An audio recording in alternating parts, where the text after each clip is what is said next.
Hello everybody. Today I'm going to have a very special guest from the United States, and that is very special for me because I've never met her, and I just read her books and then I wrote to her and she said yes, I would like to come, and that was very nice. So I'm just trying to get her here on the show. That's weird now again. So I guess I just have to wait until she's there. Hello everybody. It's always nice to see people that I know. I think I have to wait until she's here and then I can invite her. Her name is Katherine Arden, and I came across her books last year because my husband gave me the first one. I'm not sure if I would have bought it. This is the first one. And so here you can see, and there's my husband. That's very nice that he's watching. And yes, and he gave me the book last year, and I thought, what do I have to do with Russia in the 1200? And it was so exciting and it was so touching. And then I read all the books of Katherine Arden. And then I just found her on the internet, on Instagram, and I wrote her if she would like to come to the show. And she said, yes, I would like to come. So I hope I can get that done now. Now I see, I can only invite the people that are there. And as long as they aren't there, I can't invite them. Okay, so, there's Susanna. We have to wait until she's there and then I can invite her. And what else can I tell you? Well, that was a book that I read really fast, her first one. And because it has the most special female main character. And she was just so inspiring. And I know that as a girl or as a young woman, I would have loved to have a book like that. Because when I was 18, 19, that's a long time ago, and there weren't really books like that so much. And I hope I'm not doing anything wrong. Let me just check, because we didn't.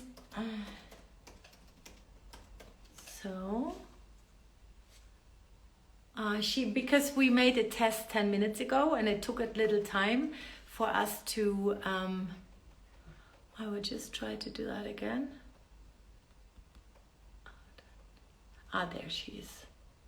Okay. So, and I never knew, because I'm only active on Instagram for 2 years now. Hello, Claudia. That's nice that you're there. Oh, Leah, that's nice. And now I'm starting to meet people through Instagram, and that's really very surprising. I didn't expect that, and that it can be. Hi Katherine, I sent you an invite already. Yeah, I hope it's getting to you, otherwise I would send a new one. And yeah, I don't know what else to say, but it's actually quite nice to meet people through Instagram. And through Instagram you can feel whom you like, or who has a message that you really like. So I just invited her and she said, yes, I'd like to come. So that's great. And it's probably, I think she's coming in from Michigan, and okay, that didn't work, so I have to do it again.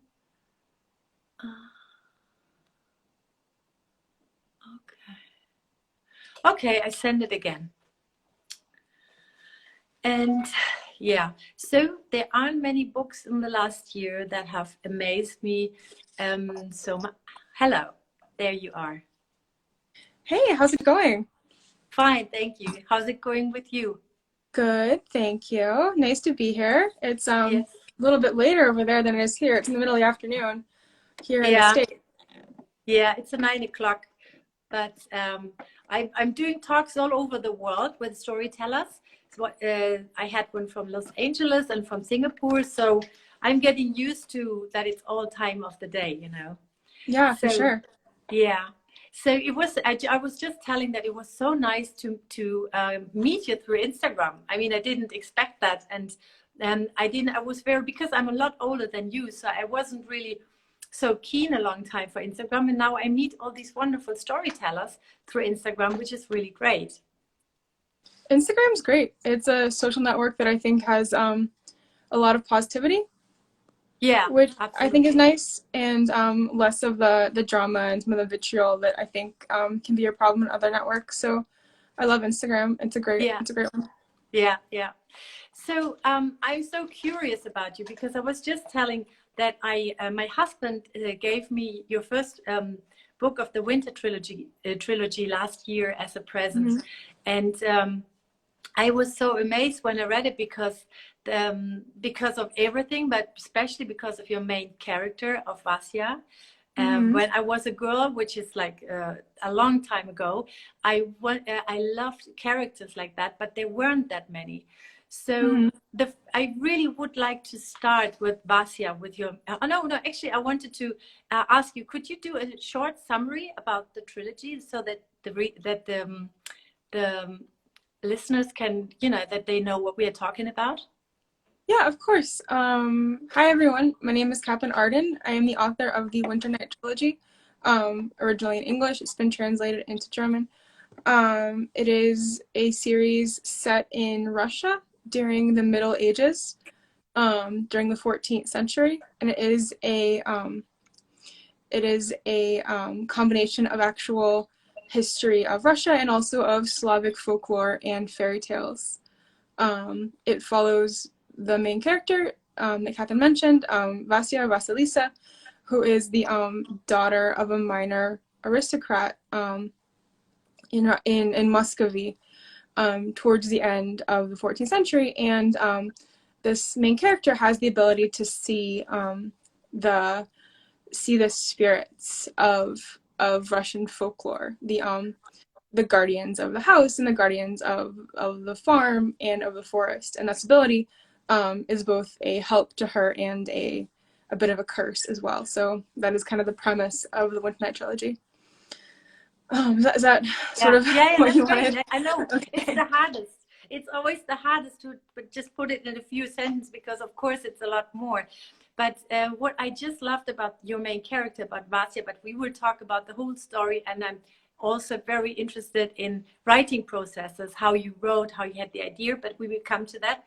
And I'd like to start with this very special main character because of the development that she's doing, because she has this gift, and already very soon she noticed that maybe this is not such a good gift in a society or living with others, because they think she's a witch or something. So she's all alone discovering this gift that she has, and I really like that.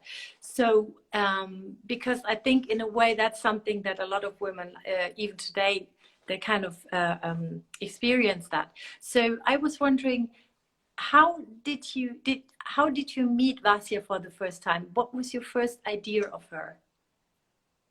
Well, it's funny because actually I was living when I wrote The Bear and the Nightingale, which is the first book in the Winternight-Trilogy.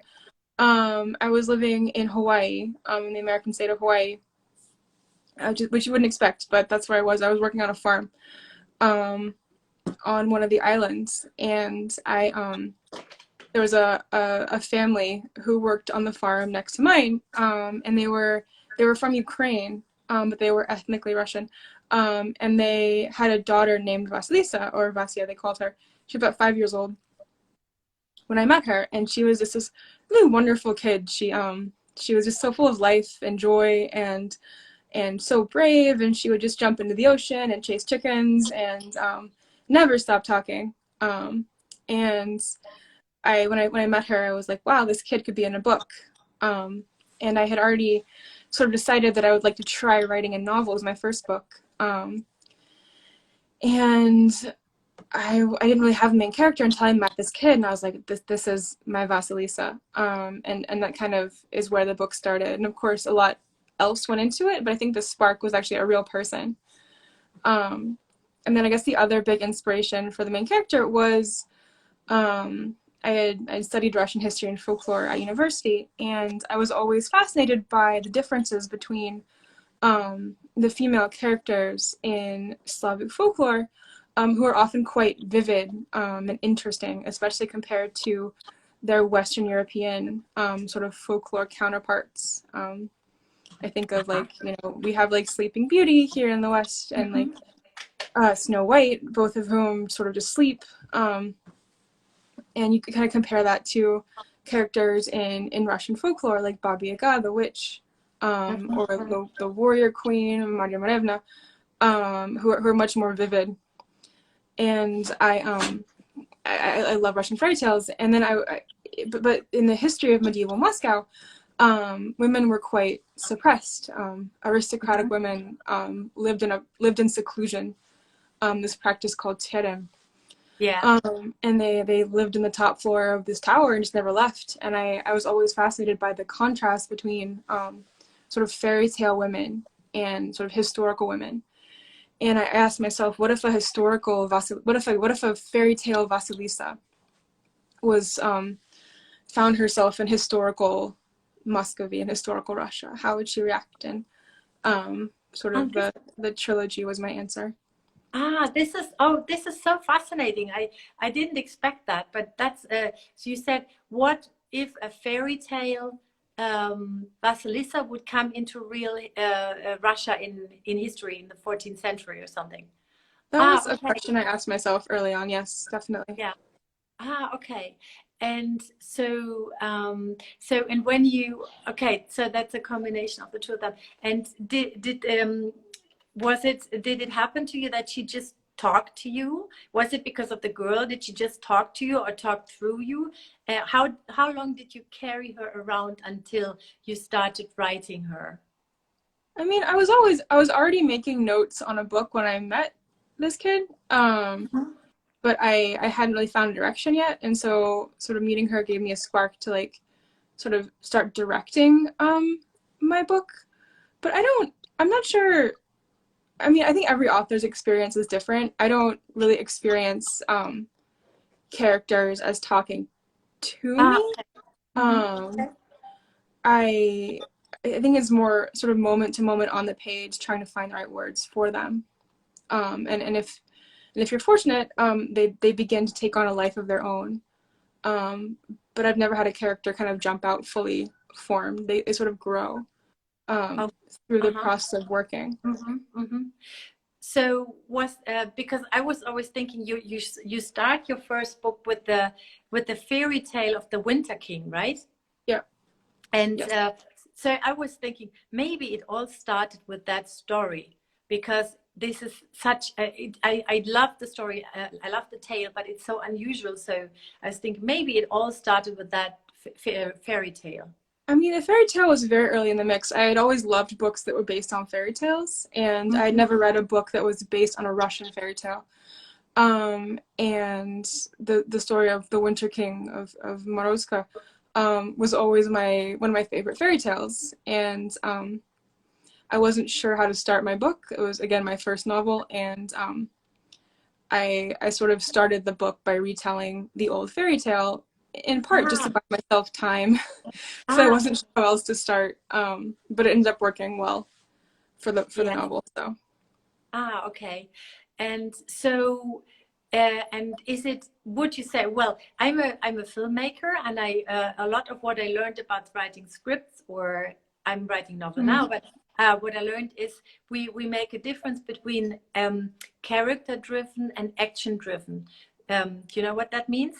That is it based all around a character who drives the action, or is it more plot driven? Is it all about a plot? So I was asking myself, who was first? Was the story first or the character, and what was the dominant part?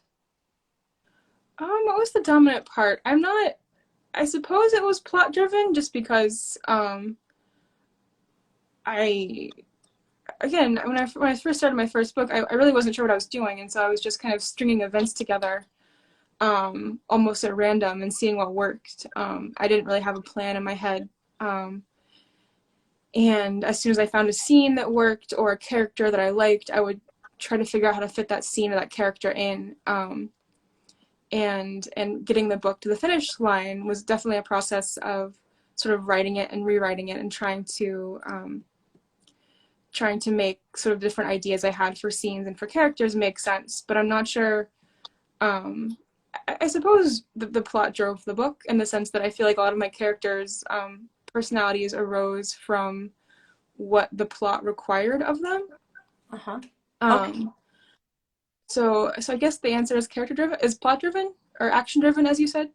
Yes. Yes. But it was definitely a process that was very fluid and sort of hard to define while I was writing. Wow. And can you take us on your journey? I'll come back to Vasya in a bit, but can you take us on the journey?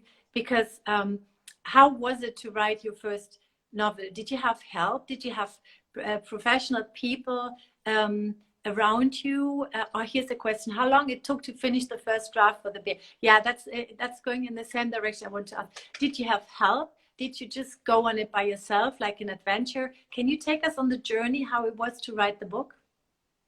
On the journey, well, I was living on a farm, like I said, and my first drafts were written in a notebook. Oh, wow. It took me about 8 months to do a first draft, but the draft changed a lot in edits. Trying to think what else. I did it alone. I would imagine most authors do. I've had a full draft before I let anybody read it. But did you have the feel? Did you say, was it something like, I have to write this no matter what happens, but I have to write the story? I mean, I definitely wanted to finish it. Early on, I realized that I had too much plot for one book, and I decided to have 3. Of course, the plot changed quite a bit as I was going along, but I sort of had the fixed intention of doing a trilogy. Early on, I was very passionate about it and very driven to finish it. I do enjoy writing, and did you have a writing background? Like, did you study that, or did you just do it? What was the background you had? No, I studied foreign languages when I was at university. I studied French and Russian, and definitely had a lot of Russian in my sort of academic background. Not creative writing though. I will say that most authors I know personally that are acquaintances didn't study creative writing. I'm not sure it's necessary. Yeah. No, you're right, absolutely. But I still think like a whole book or a whole novel, especially, I think you were really, really young, a lot younger than you are now. So it is quite a risk to invest so much time and love and passion into something, and you don't know how it is going to end up with. I mean, I guess so, but I was 23 at the time. And I mean, at that age, you feel like you have nothing but time. It's like the best time of your life. Take a risk, because you don't need very much and you don't have anybody depending on you. I mean, at least I didn't. I mean, I know some do. And so if there's ever a time to like sort of be poor and be a recluse and write a lot, it's in your early 20s, and that's where I was. And yeah, I'm glad I took the risk when I did. I think taking risks gets harder as you get older. So yeah, it's so nice. It makes me think of when I was 23, and that you're right. I thought I had loads of time. I'd have like 3 lives full of time to do whatever I wanted. So it's really nice to be remembered. And how was it for you? Because you were an American writer and you went for a kind of a Russian story. Did you have doubts about it? Did you think somebody would criticize you about this, or that you have to be really truthful to the facts or something? I mean, it's fantasy, so I think I tried to be true to the folklore I was working with and to kind of like be accurate as far as the history. But if I made a mistake, again, I think fantasy is not held to the same standard as historical fiction, because like we definitely know there weren't frost demons in medieval Russia. so the rest is kind of gravy. Um, so I did worry a little bit. I wanted to, I love Russian history and I love Russian literature, and I wanted to do sort of my love for the topics justice, but I don't think I was overly worried about, there's always someone who's going to complain about Yeah, something. yeah, you're right. Yeah. And here, Winter Night is my favorite trilogy ever. And did you go, did you feel like you have to go back to Russia or something to get, because I think you love snow and you like coldness, do you? I do love snow. I live in a snowy place now. I think it's funny. I wrote the books when I was living in a hot country, and I do feel like sometimes it's easier to write about the environment you're not in because it makes Uh-huh. you look, it makes you think about it and imagine it, um, and gives kind of a rosy nostalgia to it. So I don't think that being in your environment has to be a prerequisite to writing about it. I lived in Russia for almost 2 years before I left university, and after I moved to kind of this tropical area, um, I definitely spent time thinking about snow and about like cold and pines, and I think that did um, affect my tone and my voice, my Yes. descriptions.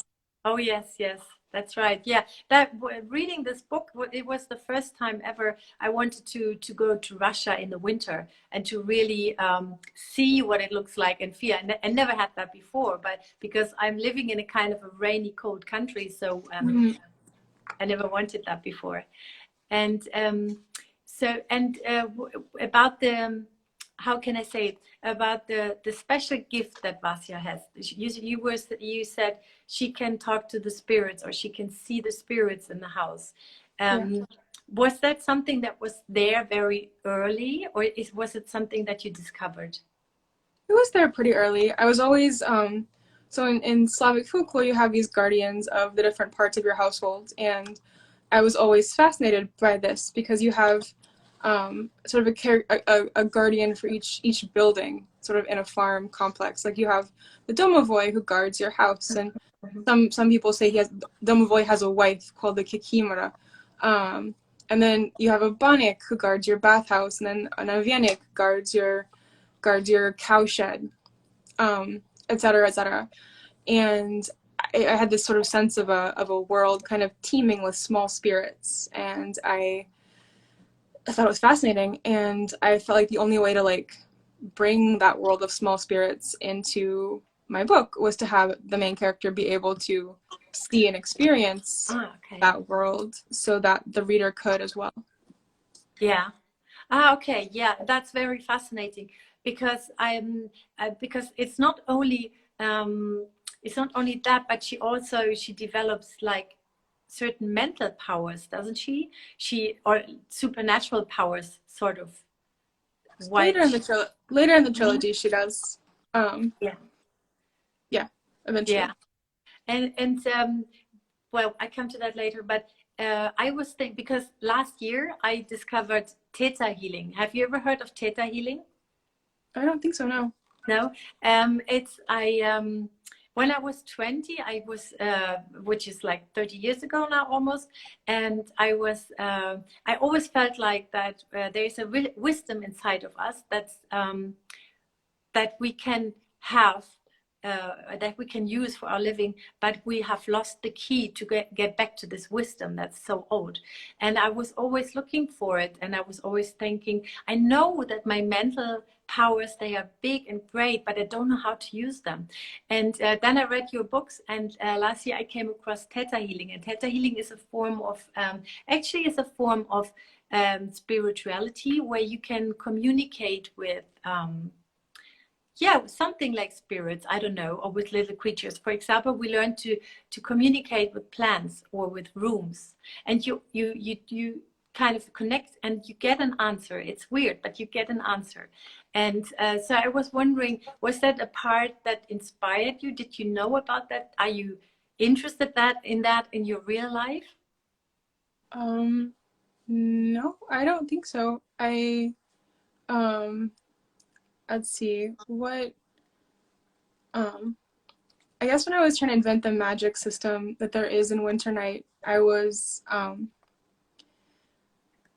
I was sort of, I guess, interested in how perception can affect reality.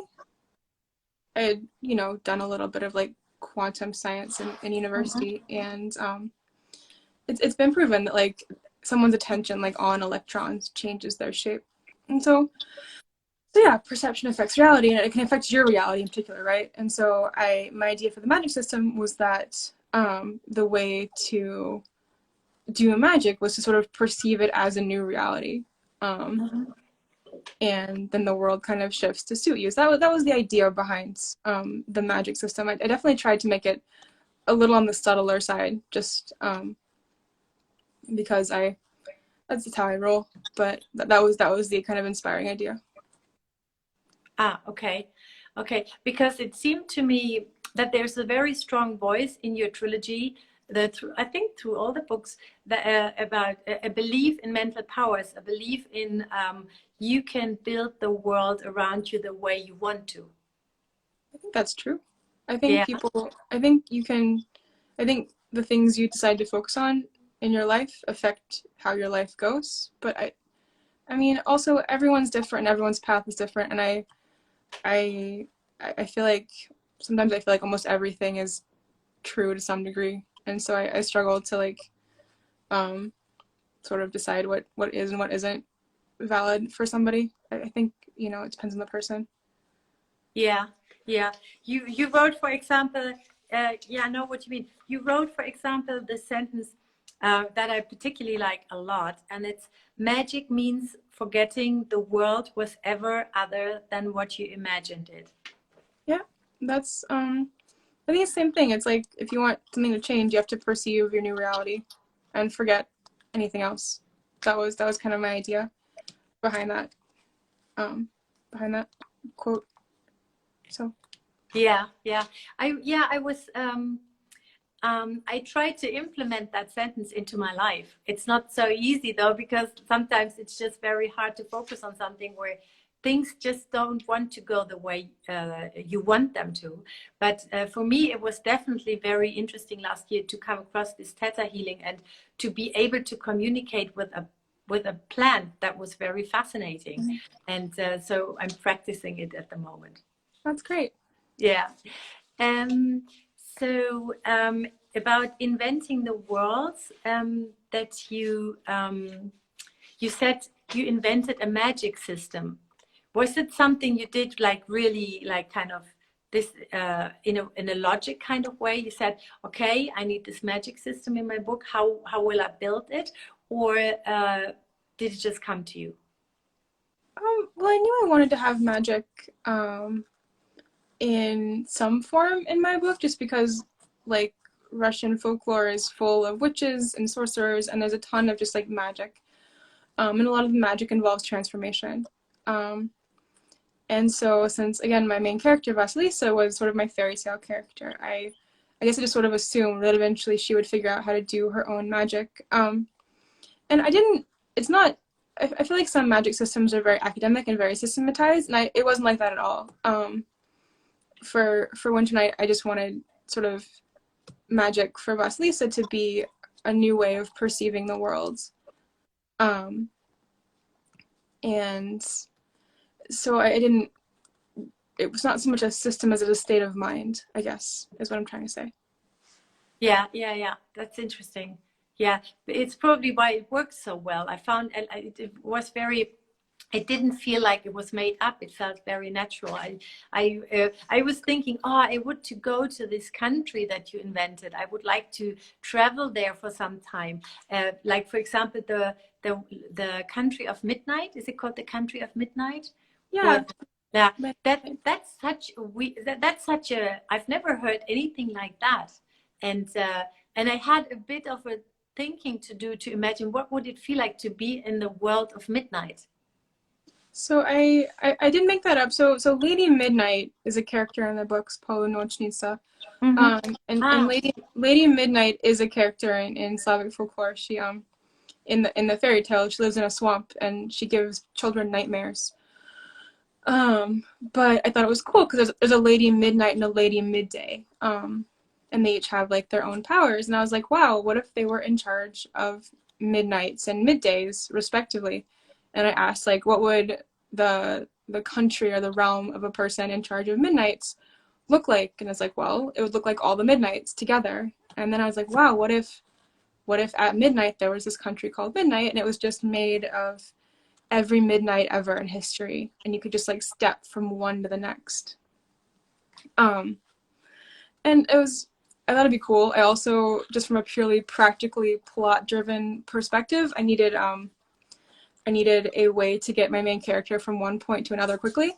And so there was a practical component in the country of midnight, but I was also interested by the concept, so that's what came from.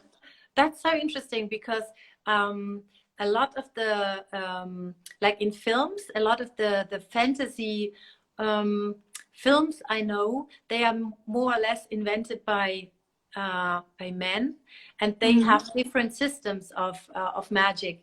And I feel that this is a kind of a woman's world of magic, which I particularly like a lot, I must say. Thanks.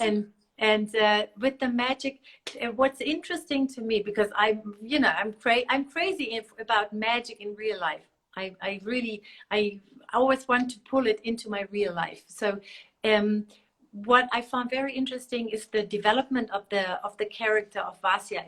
She's becoming more and more independent, and to the point that she doesn't really care what everybody else says about her, that maybe she is a witch, or and that it's okay for her to be I will ask about Vasya and Morozko. Yeah, that's a good, somebody said, and I'm just about to do that.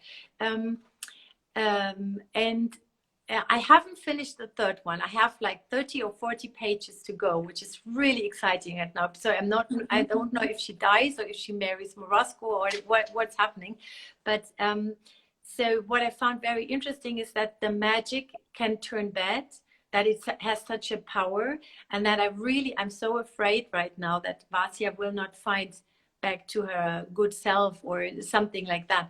Was that early on that you said that's going to be the journey, that she's discovering her powers, and then she uses them better and better, and then it could get really bad?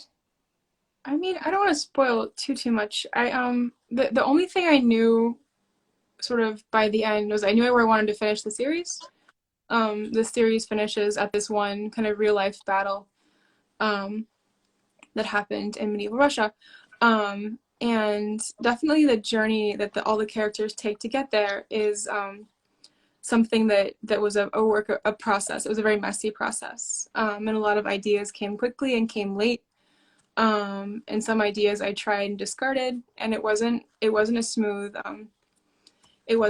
process by any means. And I think I knew the dangers in the magic system. I think just sort of suggest themselves, I think, later in the game, but they're pretty obvious, right? If you have the ability to sort of decide what's real and nudge reality in that direction, eventually reality bites back, and you start like losing touch with sort of everybody else's shared reality. And so the danger is walking the line. And I think we had an example of somebody like Cassian in the second book who sort of failed and was a bit crazy for that reason. Yeah. And so there's some people ask about that, and I have another question afterwards. This love story between Vasya and Morozko is very special and very beautiful and very strange, and I think that's what I like about it, because the impossible love is always more attractive than the very everyday, very normal kind of love. So I guess was the possibility of a love story with Ded, was that there very soon, or did it happen to you while you were writing? How did you discover that they should be a couple? I mean, the possibility, I think, is built into the fairy tale, right? Like the girls in the fairy tale of the Winter King, the girls are sent in the forest to be the brides of winter. So the possibility was always there. I feel like I wasn't sure they would become a couple until book 3, because I was worried about the power imbalance. She was very young, he was immortal, and I dislike relationships where one partner has all the agency, and the other one's just going along. And so I knew that the only way I could get them together was to figure out a way to make my main character, Vasilisa, the equal of the Winter King. And if I couldn't figure out a way, I wouldn't have gotten them together. And so a lot of the second book was a process of Vasya sort of finding her own place and her own self until, like, when they do become a couple, I think, at least I hope, that you buy them as equals. Oh yeah. And so that was very important to me, in their relationship. And I wanted them to be together. I thought they were cool, but I was always looking for a way to make it a partnership of equals instead of like a girl and the King of Winter. So. Yes.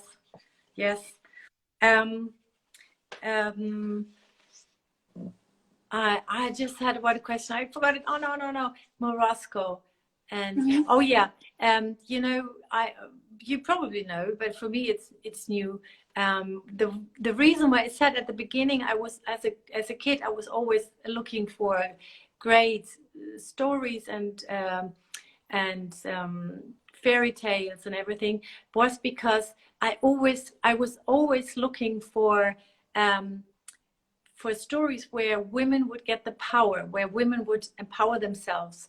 And somebody just wrote it there that she loves that Vasya didn't have to choose between her powers and her love. And that's so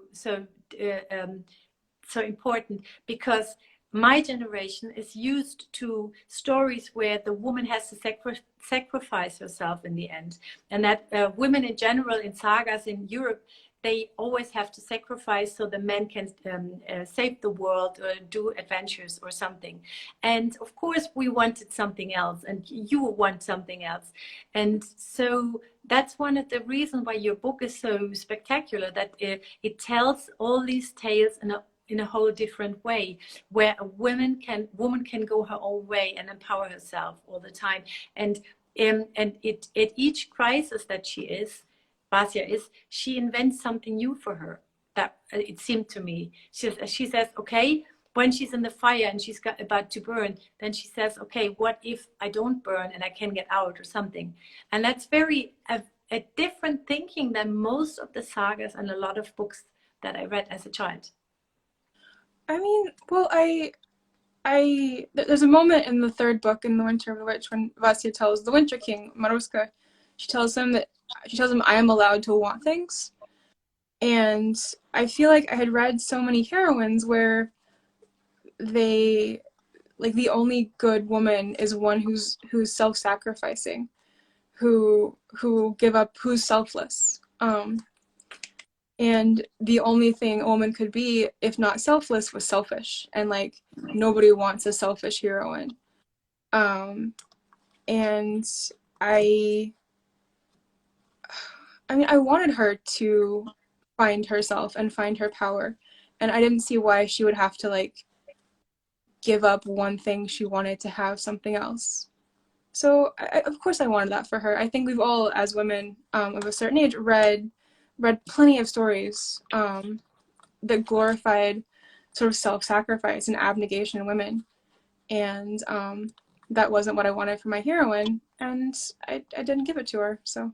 Yeah, great. Just don't do it that way.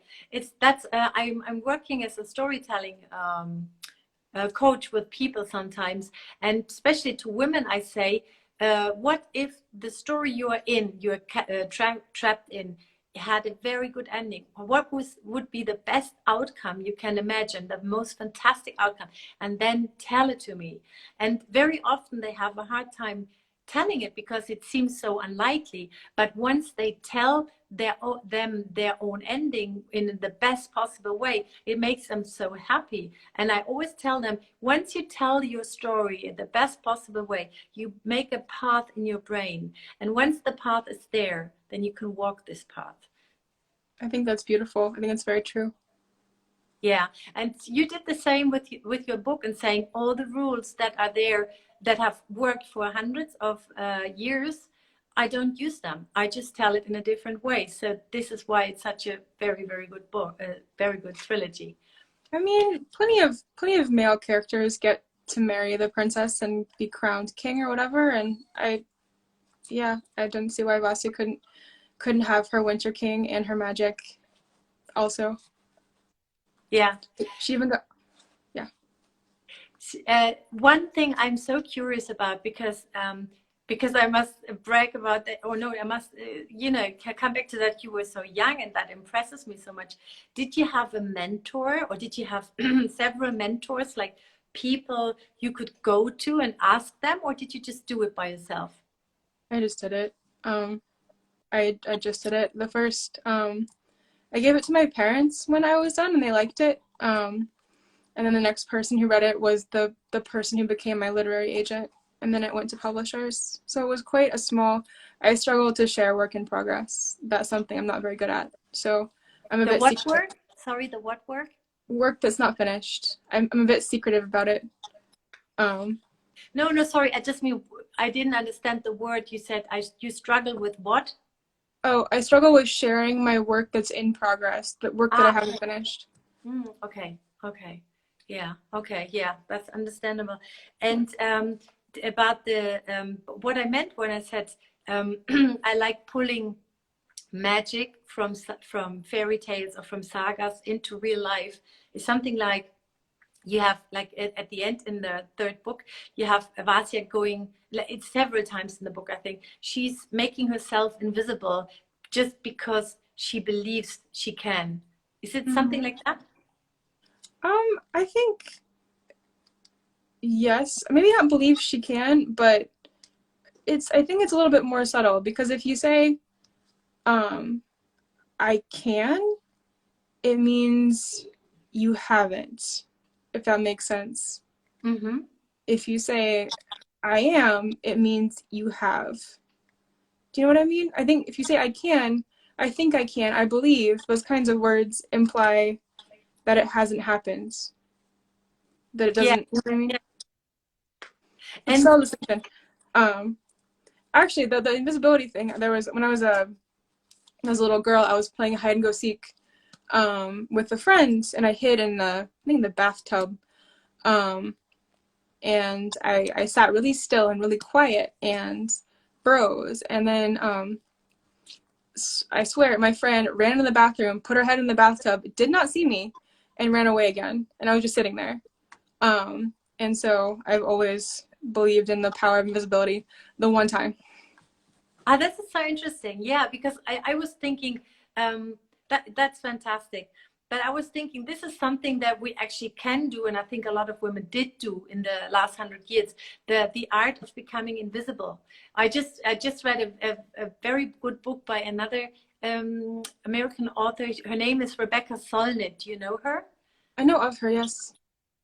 And she I think it's she wrote the book The Art of Becoming Invisible or something, that is to be safe from violence she Uh-huh. became invisible. And I mean that's of course a horrible reason to become invisible, but this is something that I definitely am going to try out in my real life. To what happens if I make myself invisible, what will I see and what will I hear and all this kind of thing. Yeah, totally. So I said, oh yeah, and then the dead grip. Somebody asked about the dead grip and said, and I must say, I loved dead grip, and I would love to read a whole book about dead grip because he's such the sweetest character I could like, the sweetest. Um, what is it? A champion? No, Mushroom. mushroom. Yes, yes. Yeah. How did you get the idea for a mushroom with such a very funny personality? I mean, I think book three needed a little bit of comic relief, and and actually Ded Grip, he comes from there's a Soviet film called Morozko. It came out in 1964, and it contains a grandpa mushroom, and Ah, uh-huh. um, it's my like small homage to that movie. And also I have a professor who taught me Russian when I was in college, and he has a carving of grandpa mushroom of Ded Grip, over his kitchen table. And yeah, so those were where I got that. Okay. Okay. I will never forget that character. It's wonderful. And so you I think these are a lot of your people, a lot of your fans or like your readers, and they want to know more about Solovey and what I would like to know about Solovey, because that was really a shock when he died. It was really very painful actually. I'm not a horse person. I don't know how to ride, but it was it was such a safe place to have, that she had a companion, and when that companion is gone, it's really terrible. Was it hard for you to kill the horse, and are you a horse person yourself? I am a horse person myself. I was working at a stable when I finished Bear and the Nightingale. I got a job guiding horse trips, still in Hawaii. Yeah, of course it was hard to kill Solovey. I knew I was gonna do it. I'd been predicting it since book one. Like I knew it was gonna happen, so I was prepared for it. But the scene itself was quite wrenching to write. The whole first 50 pages of Winter of the Witch were very intense to work on, and certainly a lot of that was like Solovey. What happened to Solovey? But again, I knew it was coming, so I guess I wasn't 100% shocked. Yes, yes. Okay. And somebody asked a beautiful question. Did you put a little of your dog's personality inside of Solovey's character? I didn't have my dog when I wrote Solovey, but I think my dog came to me with Solovey's personality. Oh, okay. Oh, that's nice. He even looks like Solovey, same color, same face, just only dog form. Ah, okay. That's nice. So I have to look at my question if I forgot anything. And so this is for you people. You can ask whatever you want. And because I think I almost asked everything I wanted. Uh, I forgot one, the most important thing. Um, and that is for everybody who's listening to us and wants to write a novel herself or himself. Would you mind sharing a bit of your wisdom and knowledge with them and telling us first what not to do, and then the three learnings or the three tips that helped you most in writing the story? Yeah, of course. At first, I would want to say that there is no right or wrong way to do it. If you ask 10 different novelists how they write their books, you'll get 10 different answers. So I think my first piece of advice would be like, you do you.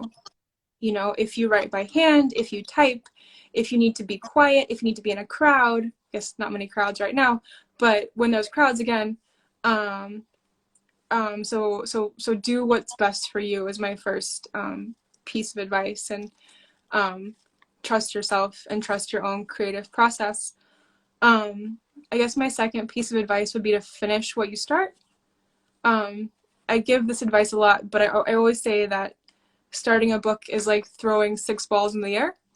Anybody can throw 6 balls in the air. The trick is catching all 6. And so finishing a book is harder than starting a book, but you learn more. And so I would say that it's important to finish what you start, because you'll learn about writing and about writing books from that experience. Again, what not to do. If it comes to book publishing, be nice to people. Don't be mean. Don't be arrogant. Don't be entitled. Listen to advice. You don't have to take it, but listen. Respect other people's journeys. And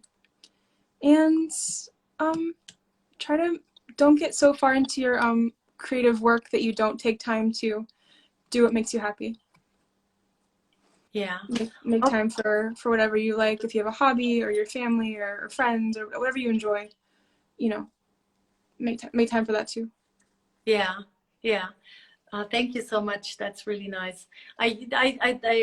That's really so valuable that what you said, especially what you said about just do it your own way and listen inside yourself and what's Yeah. good for you and it will work for you and nobody else. And I also I tell some of my people um, I I think it's very because I read that from Elizabeth Gilbert the other day. Ideas need people to be brought onto this world, Hmm. into this world. They need us to be in the world, which is so nice because I always had this perception of that ideas flow around everybody and everybody can grab them. And I think we should value or appreciate our ideas a lot more because they're coming to us and they want to be brought into the world. And once you decide for one idea, go for it. I agree. That's Yeah. true. Yeah. Yeah.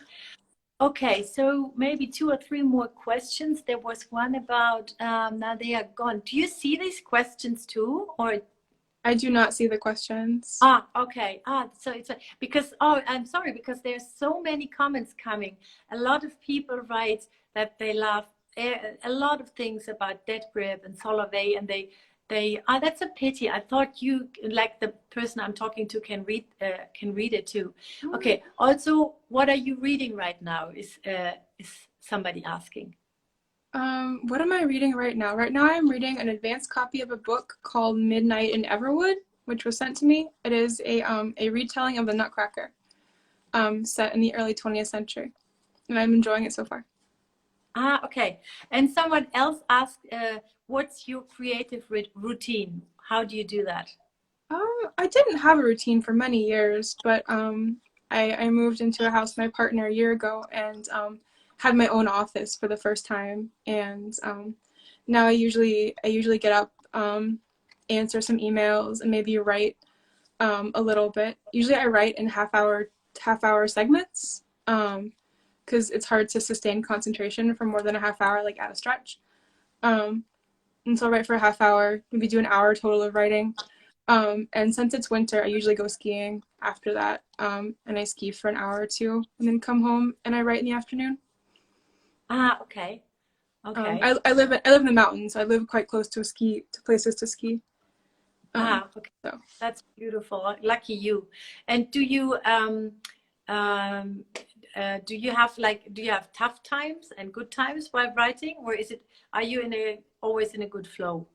no, there's tough times. I think if somebody tells you there's never a tough time when they're writing, they're probably lying. Like there's good days and there's difficult days, but it's important to just sit down and do it regardless. And I think Yeah. that's kind of the other piece of advice is you just have to put down words even if you don't feel inspired that day.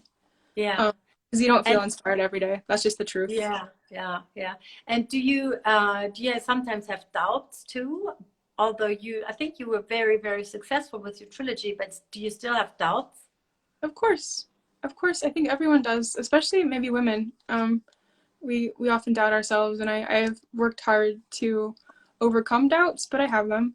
Um, I worry about the next book. Sometimes I feel like authors are only as successful as their next book. So you worry that nobody want to read your next book, but I mean, you have to like sort of take those voices and put them aside too, because it's hard to create when you're worried about outcomes. Oh, Um, yes. Yeah. So what do you do with the voices in your head when they say nobody's going to read this or this will not work out, you're wasting your time? What do you do then? well, I usually go skiing in the winter because if you're going downhill quite fast, it's hard to have doubts because then you'll trip. Um, so usually if I really can't focus for that reason, I'll go outside and do something active to clear my head. Yeah. Yeah. Right Okay. now it's something in the snow, but in summer obviously it's like going for a walk or going for a bike ride. Okay. Oh yeah, I envy you a little bit because of the snow, because here it's just too warm for snow and too cold for having fun outside. So Yeah. it's very rainy here in Germany. Okay, so there's one more chance for a question, and if nobody asked for a question, do you have a question or do you want to say something, Katherine? Just thank you so much for having me on, and thanks to everyone who came out to listen. I hope it was at least a little bit helpful or informative.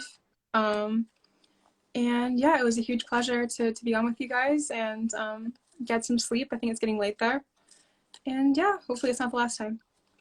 Yeah, thank you very much. I'm so happy that you said yes, you would like to be my guest, because I have this vision, because I believe that storytelling is becoming so much more important for the world. Also personal storytelling, all kinds of storytelling, and to lay the path in our heads, and to realize the things that we want. And so I'm really trying to build a storytelling community all over the world. And with these talks on Thursday nights, I'm trying to establish this storytelling community around the world. And I'm very glad that I think you were my 8th or 9th guest, and I am so happy you were here, and I'm very much looking forward to read more of your books. I think that's lovely. Good luck with your project. And again, it was a huge pleasure. Have a good night, you guys. I'm gonna take off. Okay. Bye bye, Katherine. Take Good care. night. Bye. Bye-bye. Good night.